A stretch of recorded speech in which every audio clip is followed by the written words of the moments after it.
এদিকে শুধু ফেন্সিডিলই নয়, সুতি থানা এলাকার নেতাজি মোড়ে একটি ফার্মাসিতে অবৈধভাবে বিক্রি হচ্ছিল পশুর ওষুধ। সেই ওষুধ কিনে হেরোইনের সঙ্গে মিশিয়ে ইঞ্জেকশনের মাধ্যমে নেশা করছিল যুবকরা। গোপনে সেই কারবারের খবর পেয়ে সুতি থানার নেতাজি মোড় এলাকার একটি ফার্মাসি থেকে গ্রেফতার করা হয় সুজিত ঘোষ নামের একটি ফার্মাসি মালিককে। বাজেয়াপ্ত করা হয়েছে 111 প্যাকেট এভিলিন ভেট।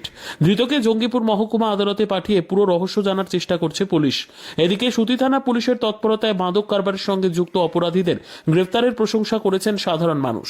108 বোতল ফেন্সিডিল সহ এক যুবককে গ্রেপ্তার করল জঙ্গিপুর পুলিশ জেলার অন্তর্গত সুতি থানার পুলিশ। রবিবার রাতে সুতি থানার ইসলামপুর বাগান থেকে গ্রেপ্তার করা হয় তাকে। পুলিশ জানিয়েছে ধৃত যুবকের নাম দুলাল হোসেন, তার বাড়ি সুতি থানার হাসানপুর গ্রামে।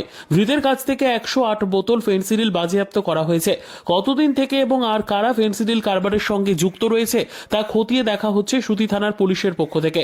সোমবার ধৃতকে আদালতে পাঠানো হয়। এদিন মূলত সুতি থানার ওসি বিজন রায়ের নেতৃত্বে এবং তৎপরতায় ফেন্সিডিল বাজেয়াপ্ত করা হয়েছে।